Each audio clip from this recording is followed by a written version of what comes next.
નમસ્કાર મિત્રો, જો તમે શિક્ષક બનવાનું સપનું જોઈ રહ્યા છો તો તમારા માટે આવી ગઈ છે ખૂબ જ મોટી ખુશખબર. કારણ કે હવે જાહેર થઈ ગયું છે સીટેટ એટલે કે central teacher eligibility test September 2026નું ઓફિશિયલ નોટિફિકેશન.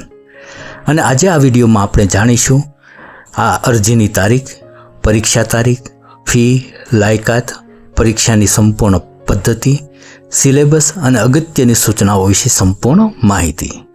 તો વિડીયોને અંત સુધી જરૂર જોતા રહેજો. હવે મિત્રો, આ જે સીટેટ પરીક્ષા છે તો તેનું આયોજન central board of secondary education દ્વારા કરવામાં આવે છે. અને પરીક્ષાનું જે પૂરું નામ છે તે સેન્ટ્રલ ટીચર એલિજિબિલિટી ટેસ્ટ એટલે કે સીટેટ. આ જે પરીક્ષા છે તે સપ્ટેમ્બર 2026માં લેવામાં આવશે. હવે આ પરીક્ષા સંદર્ભે આપણે મહત્વની તારીખો વિશે માહિતી મેળવીએ. તો મિત્રો, સીટેટ પરીક્ષા સંદર્ભે ઓનલાઈન ફોર્મ 11 મે 2026થી શરૂ થઈ ચૂક્યા છે.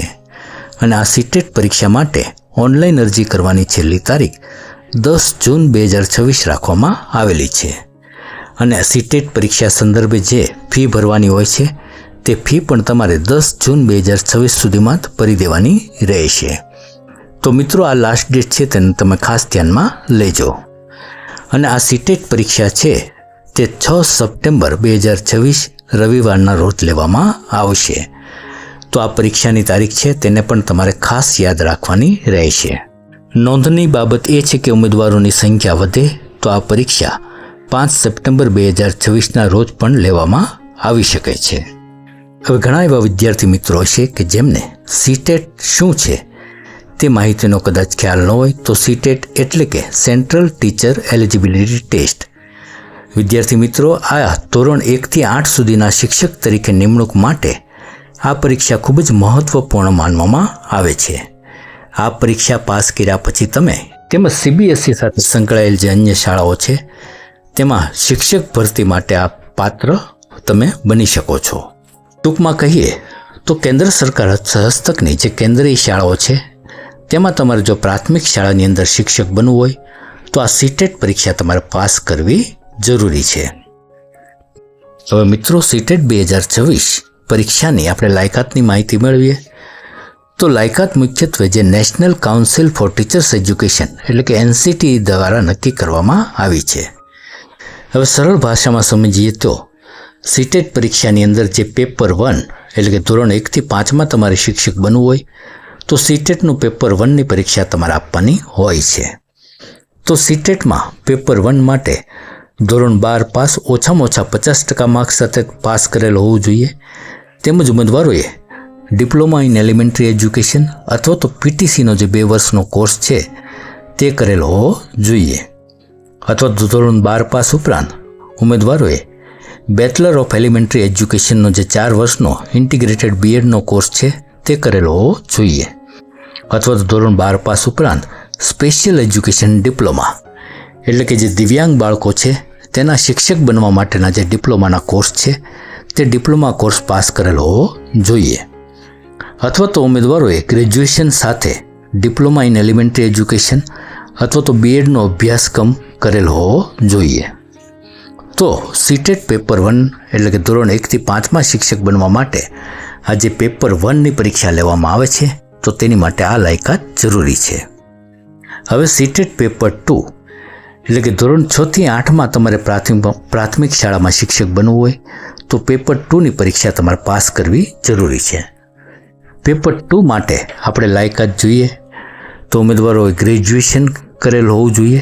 તેમજ ઉમેદવારોએ ગ્રેજ્યુએશન ઉપરાંત બીએડ કરેલ હોવું જોઈએ અથવા તો ડિપ્લોમા ઇન એલિમેન્ટરી એજ્યુકેશન અથવા તો પીટીસી પાસ કરેલ હોવું જોઈએ. તેમજ ગ્રેજ્યુએશનની સાથે ઉમેદવારોએ બીએડ સ્પેશિયલ એજ્યુકેશન છે તે કોર્સ કરેલો હોવો જોઈએ. અથવા તો ઇન્ટિગ્રેટેડ જે બીએડનો કોર્સ થાય છે જેમ કે બીએ બીએડ, બીએસસી બીએડ, તો આ રીતે ઇન્ટિગ્રેટેડ 4 વર્ષનો કોર્સ છે 12 પછી કરેલો હોય તો તેવા ઉમેદવારો પણ આ માટે અરજી કરી શકે છે. હવે મહત્વપૂર્ણ બાબત એ છે કે મિત્રો, સીટેટ એ માત્ર એલિજિબિલિટી ટેસ્ટ છે. સીટેટ પાસ કર્યા પછી સીધી જ નોકરી મળતી નથી, પરંતુ શિક્ષક ભરતી માટે તમને ખાલી પાત્રતા મળે છે.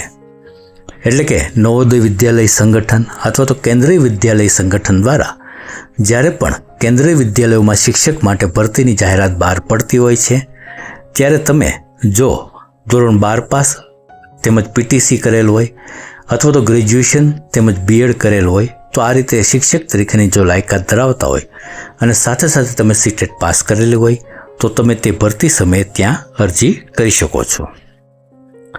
હવે મિત્રો પેપર 1 અને પેપર 2 શું છે?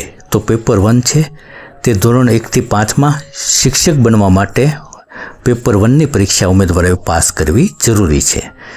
અને પેપર 2 છે તો તમારે ધોરણ 6 થી 8માં જો કેન્દ્રીય વિદ્યાલયમાં શિક્ષક બનવું હોય તો તેની માટે તમારે પેપર 2ની પરીક્ષા પાસ કરવી જરૂરી છે.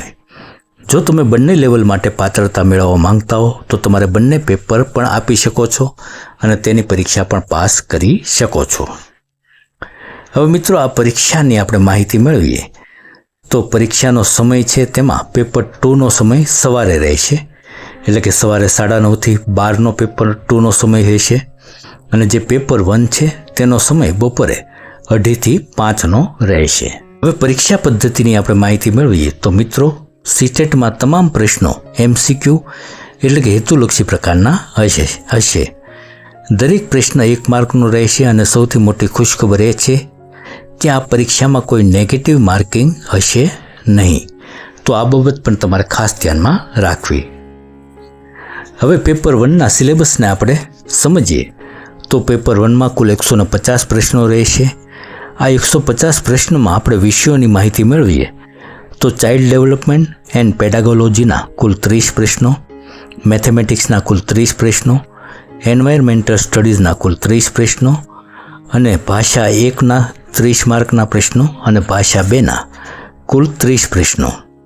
તો આ રીતે પેપર 1નો સિલેબસ રહેશે. પેપર 2નો જે સિલેબસ છે તો તેમાં પેપર 2 છે તે પણ 150 માર્કનું રહેશે. તેમાં ચાઇલ્ડ ડેવલપમેન્ટ એન્ડ પેડાગોલોજીના કુલ 30 માર્ક, મેથેમેટિક્સ અને સાયન્સ અથવા તો સોશિયલ સાયન્સ તેના 60 માર્ક, તેમજ લેંગ્વેજ 1ના કુલ 30 માર્ક તેમજ લેંગ્વેજ 2ના 30 માર્ક. તો આ રીતે પેપર 2નો સિલેબસ અને પેટર્ન રહેશે. અહીં મિત્રો ભાષાના જે વિકલ્પ છે તો પરીક્ષામાં ગુજરાતી ભાષા વિકલ્પ પણ ઉપલબ્ધ છે અને ગુજરાતી ભાષાનો કોડ નંબર 6 છે. પ્રશ્નપત્ર મુખ્યત્વે હિન્દી અને અંગ્રેજી દ્વિભાષી રહેશે. અહીં ભાષાના જે બંને પેપર છે તેમાં તમે સ્ક્રીન ઉપર તમે જે વિષયો જોઈ રહ્યા છો તે વિષયોમાંથી તમારે 2 વિષય પસંદ કરવાના હોય છે. હવે સીટેટ પરીક્ષા માટે પાસિંગ માર્ક શું રહેશે? તો સીટેટ પરીક્ષામાં તમારે 60% અથવા તો તેથી વધુ માર્ક્સ મેળવવાના રહેશે. એટલે જે ઉમેદવારોએ સીટેટમાં 60% કે વધુ માર્ક્સ મેળવેલ છે તો તેવા ઉમેદવારો તે સીટેટ ક્વોલિફાય ગણાશે. અને સૌથી મહત્વની બાબત એ છે કે સીટેટનું સર્ટિફિકેટ હવે લાઈફ ટાઈમ માટે માન્ય રહેશે. એટલે એકવાર તમે પરીક્ષા પાસ કરશો તો તમારી ઉંમરની મર્યાદામાં તમે કેન્દ્રીય વિદ્યાલયોમાં જ્યારે પણ ભરતી આવશે ત્યારે આ સીટેટ પરીક્ષાને આધારે તમે ત્યાં અરજી કરી શકશો. હવે આ પરીક્ષા સંદર્ભે આપણે અરજી ફીની માહિતી મેળવીએ તો અહીં માત્ર એક જ પેપર તમારે જો આપવું હોય તો એક પેપર માટે જનરલ OBC માટે ફી ₹1000 રહેશે. તેમજ જે અનામત કેટેગરીના ઉમેદવારો છે SC ST તેમજ દિવ્યાંગ ઉમેદવારો તો તેમની માટે અરજી ફી 500 રહેશે. જો તમારે બંને પેપરની પરીક્ષા આપવી હોય તો જનરલ OBC કેટેગરીના ઉમેદવારો માટે પરીક્ષા ફી 1200 રહેશે. તેમજ બંને પેપર માટે SC ST અને દિવ્યાંગ ઉમેદવારો માટે પરીક્ષા ફી ₹600 રહેશે.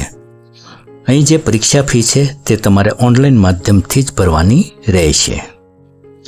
હવે આ પરીક્ષા સંદર્ભે તમે અરજી કઈ રીતે કરશો?